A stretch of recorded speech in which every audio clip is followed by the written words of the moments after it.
ఏదో సినిమాలో డైలాగ్ ఉంటుందండి. వీళ్ళు ఎంతకన్నా దిగజారరు అనుకున్న ప్రతిసారి దే ప్రూవ్డ్ మీ రాంగ్.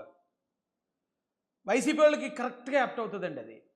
ఎందుకంటే నారా లోకేష్ గారి మీద ఈవేళ సాక్షి మీడియాలో గాని, వైసీపీ అనుకూల మీడియాలో గాని దుష్ప్రచారం చేస్తున్నారండి. లోకేష్ గారు అడిగారట ఎవరినో మీ ఇంట్లో ఎవరైనా చనిపోయారా అని అడిగారు. చనిపోతేనే ఆయన ప్రశ్నించాలా అని లోకేష్ గారి మీద దుష్ప్రచారం చేస్తా ఉంటే నిజంగా చాలా అసహ్యంగా, జుగుప్సాకరంగా ఉందండి.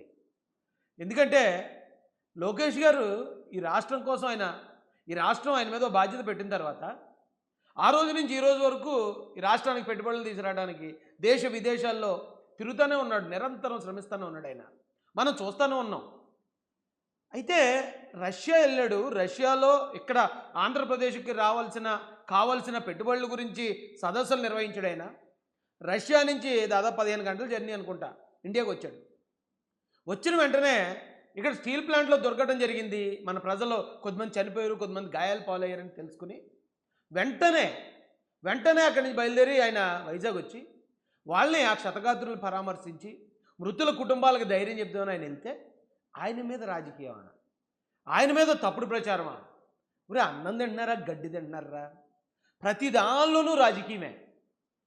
అప్పుడు మొన్న ఆ సమయంలో మీకు గుర్తుందో లేదో హైదరాబాద్ నుంచి కర్ణాటక ఒక బస్సు వెళ్తుంది. ఆ బస్సు దారిలో ఏపీ నుంచి వెళ్తుంది క్రాస్ అయ్యి. దురదృష్టవశాత్తు బస్సుకి ఇక్కడ ఆంధ్రాలోకి వచ్చాక యాక్సిడెంట్ అయింది. దానికి కారణం ఆంధ్రప్రదేశ్ ప్రభుత్వం, నారా చంద్రబాబు నాయుడు గారిని నేడ్చారు యాదవలో. ఇంకా ఇవ్వండి ఎయిర్ ఇండియా విమానం అక్కడెక్కడో కూలిపోయింది. కానీ ఒకవేళ వెళ్తూ ఆంధ్రాలో ఎక్కడైనా దురదృష్టవశాత్తు కానీ అది కూలుంటే ఆ విమానం కూలిపోవడానికి కూడా చంద్రబాబు నాయుడు గారు, లోకేష్ గారు, పవన్ కళ్యాణ్ గారి కారణం అని ఏడుతురేళ్ళు. వీళ్ళ మొండేడుపులు ఏళ్ళని. ఈ దరిద్రులకు ఎంత చెప్పినా బుద్ధి రావట్లేదు. ఇప్పుడు మనం ఒక కష్టంలో ఉన్నాం, కొన్ని కుటుంబాలు కష్టంలో ఉన్నాయి. వాళ్ళని ఆదుకునే ప్రయత్నం చేయాలి. ఒకవేళ మీకు ఎలాగ చేత కాదు అది వైసీపీ వాళ్ళు చెప్తున్నాను నేను. అరే ఆదుకునే వెళ్ళినోళ్ళన్నా కనీసం విమర్శించకుండా ఉండండి రా. కడుపుకు అన్నమే కదా తింటున్నారు. రష్యా నుంచి వచ్చినండి ఆయన అక్కడికి వెళ్ళి వాళ్ళని పరామర్శించి వాళ్ళకి రావాల్సింది ఏంటి, వాళ్ళకి చేయాల్సింది ఏంటి, అసలు ఇది ఎలా జరిగింది ఏంటని ఆయన అంతా కూడా చూస్తూ ఉంటే, బాధితులకు అండగా ఉంటే అక్కడ మీ రాజకీయాలా? అక్కడ ఎవడో ఒక సాక్షి విలేకరు గడ తయారయ్యి ఎవడో ఒకడన్నా కేకలేకపోతాడా, ఎవడో ఒకడన్నా తిట్టకపోతాడా అని చెప్పి ఆడు కెమెరాను కూడా వెనకాతలు దాచేసుకుని, ఇది మైక్ని వెనకాతలు దాచేసుకుని సెల్ ఫోన్ పెట్టి తీసేస్తున్నాడు ఫోటోలు.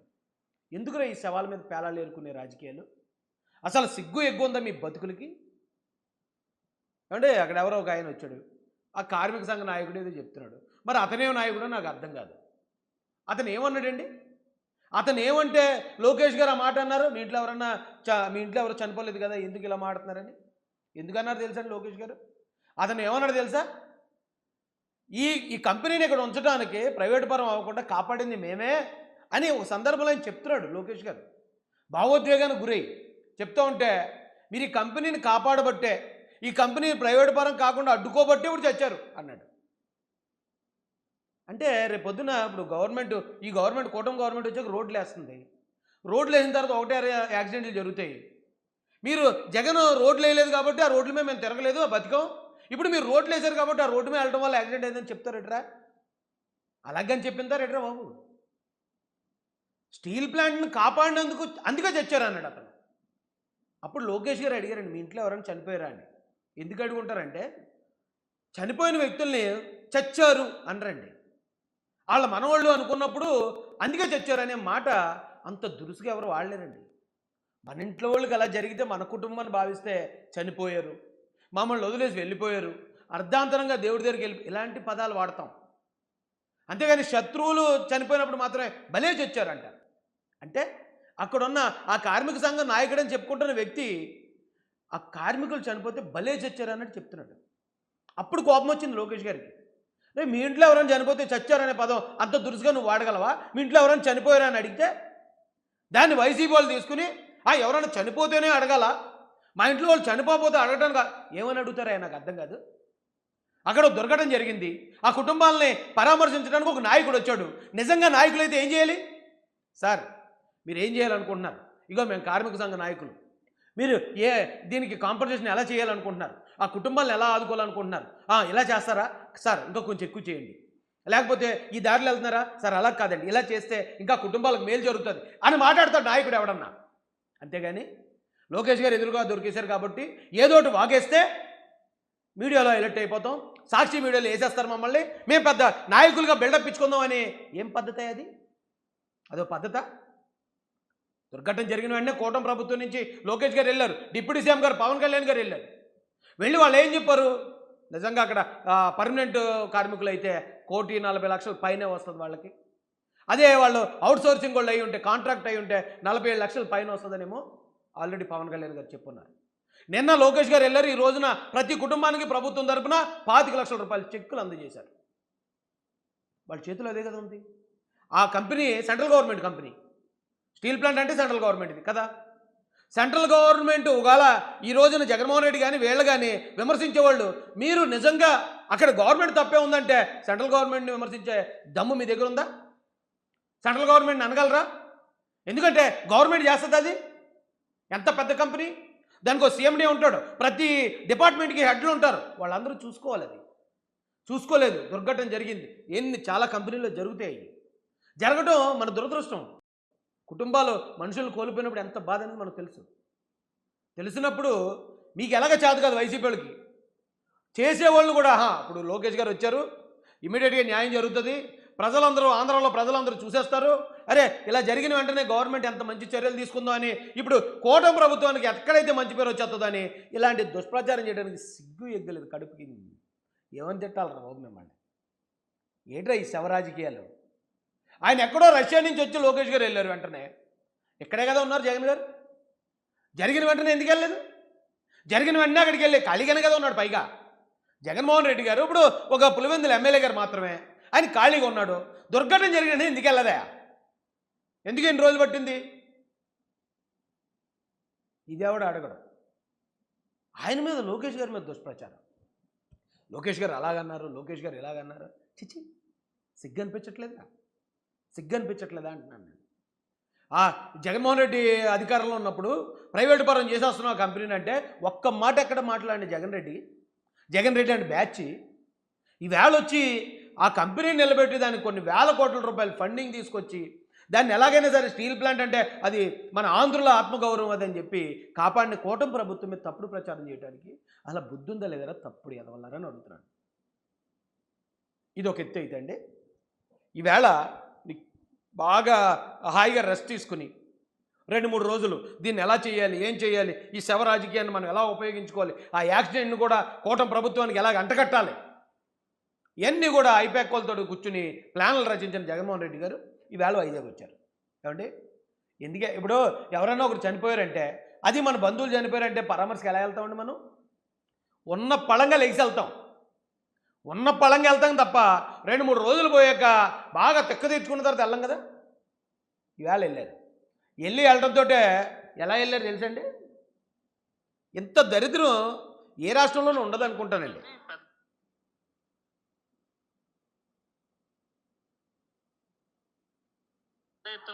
కామన్ అరైవల్స్ వైఎస్ జగన్ నినాదాలతో ఎయిర్పోర్ట్ ప్రాంగణం అంతా కూడా హోరెత్తిపోతుంది. పెద్ద ఎత్తున కామన్ అరైవల్స్ దగ్గర వైఎస్ఆర్సీపీ శ్రేణులంతా కూడా ఘన స్వాగతం పలికేందుకు సిద్ధంగా ఉన్నారు.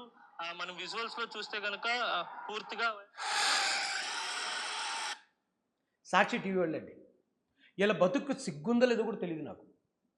పరామర్శకి అక్కడ చనిపోయిన కుటుంబాలను పరామర్శకి వెళ్తూ ఉంటే కామన్ అరైవల్ దగ్గర ఘన స్వాగతం పలకడానికి ఆ లోకల్లో ఉన్న వైసీపీ ఎమ్మెల్యే అభ్యర్థులకి జనాన్ని పోగేయమని వాళ్ళకి టార్గెట్లా. అక్కడ జనాన్ని పోగేసుకుంటారా? పోగేసుకుని అక్కడ మళ్ళీ సీఎం అని అరుపులా. జగన్మోహన్ రెడ్డి నవ్వుకుంటూ అందరికీ విష్ చేసుకుంటూ జగన్మోహన్ రెడ్డి ఎంట్రీయా? మరి ఏం బతుకులు బతుకుతున్నారా మీరు? ఏ సిచ్యువేషన్కి ఎలా రియాక్ట్ అవ్వాలో తెలీదు. ప్రతి దానికి జనాన్ని పొగేసేటు సీఎం అని అర్పించుకోవటం, జగన్ గారు ఎక్కడికి వెళ్ళినా బాబు జనం తెగొచ్చేస్తున్నారనే ఒక బిల్డప్ ప్రజలకు ఇవ్వడానికి పోయిన 5 సంవత్సరాలు ప్రయత్నించారు, అయినా కూడా ప్రజలు మిమ్మల్ని చీకొట్టారు. ఇంకా బుద్ధి రాలేదా? ఇంకా అదే పద్ధత? అక్కడికి జనాన్ని మొబిలైజ్ చేసుకుంటారా? అక్కడికి జనాన్ని తరలిస్తారా? ఇంత సిగ్గు లేకుండా ఎలా బతుకుతున్నారండి? ఏంటండి ఇలాంటి ఓ దారుణమైన పార్టీ ఈ రాష్ట్రానికి చీడపట్టినట్టు పట్టిందండి. ఆ గోల చూడండి. అంతమంది అలా గోలగా గట్టిగా ఇప్పుడు ఒక ఎయిర్పోర్ట్లోకి ఒక 500 మంది వెళ్తే మొత్తం ప్యాక్ అయిపోద్దండి. అంత మించి ఏమి లేరు ఇక్కడ. కానీ 500 మందిని అక్కడ పెట్టాల్సిన అవసరం ఏంటి? చెప్పొచ్చు కదా, బాబు నేను వచ్చేది పరామర్శకు వస్తున్నాను, ఎవరు జనాన్ని అక్కడికి రానివ్వకండి, ఎవరో లేదంటే లోకల్ పోలీసు వాళ్ళకి చెప్పి ఏమంటే అక్కడ ఉన్న పాసింజర్లకు ఇబ్బంది లేకుండా చూడండి, ప్రయాణికులకు ఇబ్బంది లేకుండా చూడండి, అక్కడికి ఎవరిని రానివ్వకండి అని ఆ కార్యకర్తలుగా నాయకులకి చెప్తే ఎంతమందో రారు కదా, అక్కడికి తగలడరు కదా. వీళ్ళే ఆటోలు పెట్టి వెహికల్స్ పెట్టి రే జనం రండి, లేకపోతే జగన్మోహన్ రెడ్డి ఒంటరి అయిపోతాడు, ఆయన దగ్గర ఎవరు లేదనే విషయం అందరికి జనానికి తెలిసిపోద్ది, కాబట్టి మీరు వచ్చి సీఎం అంటే ఇప్పుడు సీఎం అన్నట్టు సీఎం అయిపోతాడా? అరే రే జనం ఎంతమంది ఒక 300 మంది 500 మంది వచ్చి సీఎం అంటున్నారు, కాబట్టి ఈయనకి సీఎంగా ప్రమాణ స్వీకారం చేసేయాలని గవర్నర్ గారు పిలిచి ప్రమాణ స్వీకారంగా చేయించేస్తారేంటి? ఇంత సిగ్గు లేకుండా వీళ్ళు బిహేవ్ చేస్తూ కష్టం అన్న వెంటనే ఏమంటే అమెరికా నుంచి కానీ రష్యా నుంచి కానీ ఎవరైనా ప్రయాణం చేసినప్పుడు అక్కడ టైమింగ్ ఇక్కడ టైమింగ్ తేడా వచ్చి ఖచ్చితంగా మనిషి కొంచెం వీక్ అవుతారండి. జెట్ లాగ్ ఏదో అంటారు దాన్ని.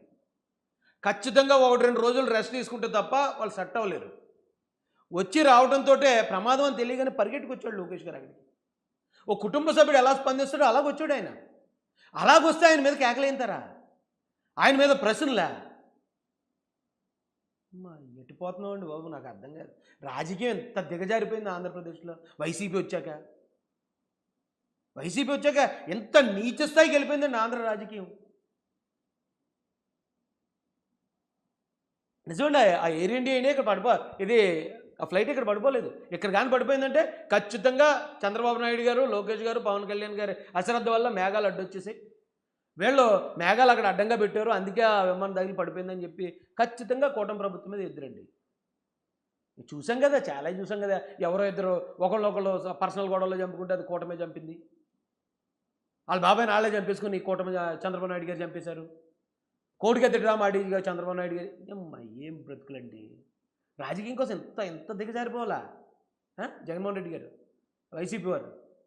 దానికి మళ్ళీ ఇప్పుడు దుష్ప్రచారమా? ఆ స్టీల్ ప్లాంట్ని కాపాడిన తెలుగుదేశం పార్టీ జనసేన ఇప్పుడు వైసీపీ హయాంలో ఉన్నప్పుడు స్టీల్ ప్లాంట్ గురించి కానీ ఏమైనా చర్యలు తీసుకుని ఉంటే ఆ వేళ పవన్ కళ్యాణ్ గారు అంత పెద్ద మీటింగ్ పెట్టాల్సిన అవసరం ఏంటి? అక్కడ అన్ని లక్షల మంది ఎందుకు వచ్చారు? ఎవరిని మోసం చేస్తారు ఇంకని? ఇప్పుడు ఆ స్టీల్ ప్లాంట్ని కాపాడమే చేసింది తప్పటండి. ఎందుకంటే ఇప్పుడు స్టీల్ ప్లాంట్ని కాపాడేశారు, కూటమి వచ్చాక కొన్ని వేల కోట్లు అక్కడ ఫండింగ్ వచ్చింది, మళ్ళీ కంపెనీ పూర్వవైభవం వచ్చేస్తుంది, ఈ మంచి పేరు కూటమి ప్రభుత్వానికి వచ్చేస్తుంది. రాకూడదు కాబట్టి ఎక్కడ ఏ చిన్న పొరపాటు జరిగినా ఈ పొరపాటు మీరు కంపెనీని కాపాడబట్టి వచ్చింది, చక్కగా దాన్ని ప్రైవేట్ పరం చేసేసి ఉంటే హ్యాపీగా ఉండు. ఏం బతికిది? ఆ రోజున జగన్మోహన్ రెడ్డి గారి హయాంలో అది ప్రైవేట్ పరం అయిపోతే ఆయన మాట్లాడు, ఎందుకంటే ఎవరెవరో కంపెనీ కొంటారు కదా, ఆయన ఎంతో కొంత బెదిరించి ఎంతో కొంత తీసుకోవచ్చు. ఆ ఆశలో ఉన్నారు వాళ్ళు. ఇక్కడ చంద్రబాబు నాయుడు గారు, పవన్ కళ్యాణ్ గారు, లోకేష్ గారు ఆ పద్ధతిలో ఉండరు. లేదు, ఇది గవర్నమెంట్ అండర్లో నడిస్తేనే ఇక్కడున్న ఉద్యోగులకి, మన ప్రాంత వాసులు అక్కడ ఉద్యోగాలు చేస్తున్నారు, వాళ్ళకి బాగుంటుందనేమో వాళ్ళు గవర్నమెంట్లో ఉంచితే ఈరోజు వాళ్ళని విమర్శింపజేయటమా? వాళ్ళ మీద నోరు పారేసుకోవటమా? ప్రజలన్నీ గమనిస్తున్నారు కదా. ఇప్పుడు ఇంత తింగరోడు ఎవడున్నాడు ఆంధ్రాలో? ప్రతి ఒక్కడికి రాజకీయం తెలుసు. ఎందుకు ఇలాంటి మభ్యపెట్టి పనులు చేస్తున్నారా? నాకు మాత్రం చాలా పిచ్చ కోపం వచ్చిందండి. ఇమీడియట్గా అక్కడ దుర్ఘటన జరిగిన వెంటనే నారా లోకేష్ గారు రావటం అంటే ఆ కుటుంబాలకు ఎంత భరోసా అది. మొన్న వేట్లపాలెంలో బాణసంచా పేర్లు చనిపోతే ఒక్కొక్క కుటుంబానికి 20 లక్షల రూపాయలు ప్రకటించడమే కాదు, అక్కడ ఉన్న ఆర్డీఓ గారిని, డిఎస్పీ గారిని, అక్కడ దానికి బాధ్యులైన అధికారులందరినీ ఇమీడియట్గా సస్పెండ్ చేశారు. ఎక్కడ ఏ చిన్న పొరపాటు జరిగినా ఇమ్మీడియట్ యాక్షన్ తీసుకుంటుంది కూటమి ప్రభుత్వం. ఎవడు పేరెట్టలేడు. కూటమి ప్రభుత్వం వైఫల్యాలు లేవు కాబట్టి ఏదో దాన్ని వైఫల్యంగా చూపించేయాలి, తిమ్మిని బమ్మిని చేసేయాలి, లేనిపోయిన ఆరోపణలు చేసేయాలి. ఇలా చేయటం వల్ల కూటమి ప్రభుత్వం క్రెడిబిలిటీ ఇంకా పెరిగిపోతుంది. అరే ఏడ్రీళ్ళు ఎంత దిగజారుడు విమర్శలు చేస్తున్నారేంటి? ఓహో, ఇంత నీచానికి దిగజారి వీళ్ళు ఇంత అబద్ధాలు చెప్తున్నారంటే కూటమి ప్రభుత్వం ఏ పొరపాట్లు చేయట్లేదన్నమాట. వీళ్ళు ఓన్లీ ట్రోలింగ్ దగ్గర ఆగిపోయారు వైసీపీ వాళ్ళు. అంటే కూటమి ప్రభుత్వం వీళ్ళు ఎండగట్టడానికో లేకపోతే వీళ్ళు ఎత్తి చూపించడానికి ఏ పొరపాట్లు లేవన్నమాట అని తెలుస్తుంది. మీరు ఇలాంటి వ్యాపారాలు, పత్యాపారాలు చేయడం వల్ల కూటమి ప్రభుత్వానికి మేలే. అది ఎంతమందిని తీసుకుని వెళ్ళి ఒక 500 మందిని అక్కడ పెట్టుకుని సీఎం జగన్ అంటే సీఎం అయిపోతాడా?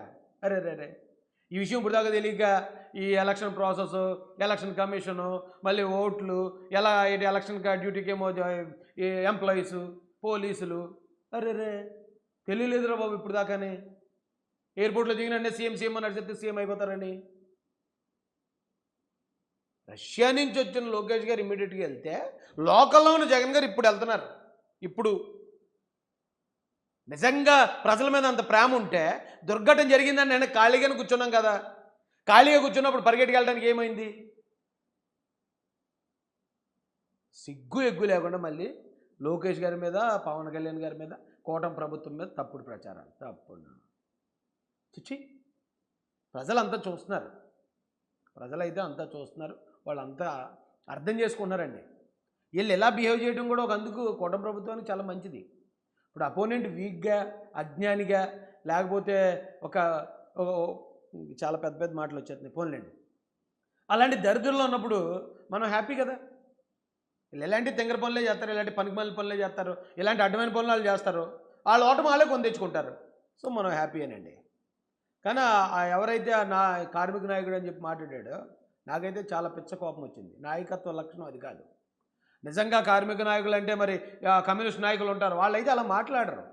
వాళ్ళు చాలా ఉందాగా ఉంటారు. అప్పటికీ కొంతమంది ఆపుతున్నారా, ఆగవా ఆయన ఏదో వచ్చి ఆ కుటుంబాలను ఏదో ఓదారుస్తుంటుంటే ఆయన మీద కేకలేసేస్తున్నారేంటి అంటే ఆకాశం దూరంగా ఉంది కానీ దగ్గరికి వస్తే వెంటనే ఉమ్మేసేయడానికి ట్రై చేస్తారండి. లోకేష్ గారు అంత దేనిలో కూడా అంతమంది జనంలో క్రౌడ్లోకి వెళ్ళిపోయి ఆ ఫ్యామిలీని పరామర్శిస్తూ వాళ్ళకి ధైర్యం చెప్తూ ఉంటే దగ్గరికి అని దొరికేశాడు కదా, ఏదో మాట పుసుకుని అనేద్దాం, విషంగా ఎక్కేద్దాం, ఏదో పనికిమాల మాట వదిలేస్తే ఎలాగ సాక్షివాడు ఇక వెనకాతలు పెట్టుకుని తిరుగుతున్నాడు మైకు, ఆడు వేసేస్తాడు మనల్ని. చిచి చాలా నీచంగా ఉందండి. అంటే ప్రజల కోసం పనిచేసేవాడు. ఇంకోటి కూడా ఉందండి ఇందులో స్ట్రాటజీ. ఎప్పుడైతే ఏ ఇష్యూ జరిగినా లోకేష్ గారు, పవన్ కళ్యాణ్ గారు, చంద్రబాబు నాయుడు జనాల్లోకి వచ్చేస్తున్నారు. జనంలోకి వచ్చేస్తుంటే జనాలకు బాగా కనెక్ట్ అయిపోతున్నారు. ఎందుకంటే గతంలో జగన్మోహన్ రెడ్డి వచ్చేవాడు కాదు. అతను రావాలంటే పరదాలు కట్టాలి, చెట్లు కొట్టాలి, బోళ్ళంత సెక్యూరిటీ ఉండాలి, ఎవరిని దగ్గరికి రానివ్వకుండా అబ్బో పెద్ద మ్యాటర్ ఉండేది. ఇప్పుడు వీళ్ళు అలా కాదు, పబ్లిక్లో కామన్ మ్యాన్లో తిరిగేస్తుంటే వీళ్ళని ఎలాగన్నా ఆపాలి, జనంలోకి వెళ్ళనివ్వకూడదు అంటే ఇలాగ ఒకళ్ళిద్దరితో అవమానం పరిచేస్తే అరే మనకు అక్కడ అవమానం జరుగుతుందని వీళ్ళు ఆగిపోవాలి. బాధితులకు న్యాయం జరగకూడదు. బాధితులకు న్యాయం జరగకపోతే కూటమి ప్రభుత్వం న్యాయం చేయలేదని అప్పుడు టార్గెట్ చేయొచ్చు. లేదు ఇప్పుడు వీళ్ళు వచ్చి న్యాయం చేసేస్తున్నారు, బాధితులకు న్యాయం జరిగిపోతుంది, ప్రజలందరూ చూసేస్తున్నారు, అవి పాపం వాళ్ళ నీళ్ళకి చాలా పెద్ద పేరు వచ్చేస్తుంది కూటమి ప్రభుత్వానికి, మరి ఎలాగన్నా ఆపండి అని ఇలాంటి పనికిమాలిన వ్యాపారాలు, పనికిమాలిన పత్తి వ్యాపారాలు. ఆ కుటుంబానికి న్యాయం చేయలేక ఒక పెద్ద మనిషి వచ్చి అక్కడ కూర్చొని మాడుతూ ఉంటే ఆయన్ని తిట్టించడం అంటే దాని అర్థం ఏంటి, దాని వెనకాతల అంతరార్థం ఏంటి? ఆ కుటుంబానికి న్యాయం జరగకుండా అక్కడి నుంచి ఈయన కోపం వచ్చి లేచి వెళ్ళిపోవాలి. బాధిత కుటుంబాలకు న్యాయం జరగకూడదు, న్యాయం జరగకపోతే అప్పుడు రాజకీయం చేసుకుంటారు వీళ్ళు. ఈయనేమో వెళ్ళి ప్రతిపక్షం కూడా కాదులేండి, పనికిమాలిన పక్షం అది, వాళ్ళకి అవకాశం ఇవ్వకుండా వీళ్ళన్నీ న్యాయం చేసుకుంటూ ఇన్ టైంలో వెళ్ళిపోతూ ఉంటే మరి ఇంకా వాళ్ళకి పనేముంది? వైసీపీ వాళ్ళకి చిడతలు కొట్టుకుంటూ లేదా బొచ్చులు వాయించుకుంటూ ఉండాల్సి వస్తుంది వాళ్ళు. అందుకని వీళ్ళని జనంలోకి రానివ్వకుండా, వెంటనే పరిష్కారాలు రానివ్వకుండా, బాధితులకు సహాయం అందకుండా ఉండాలంటే వీళ్ళ బయటకు వచ్చినప్పుడు ఇలా తిట్టించాలి, ఇలాగ అవమానపరచాలి, అప్పుడు వాళ్ళు బయటకు రావడం మానేస్తారనే ఒక పనికిమాలిన పకోడీ స్ట్రాటజీ ఇది. 1980లో ఉండేది ఇది కొంచెం అడ్వాన్స్డ్గా ట్రెండ్లోకి రండిరా బాబు. ఉంటానండి. Thank you so much. జై భీమ్, జై భారత్, జై జై మహాసన, జై తెలుగుదేశం, జై చంద్రబాబు, జై జై లోకేష్.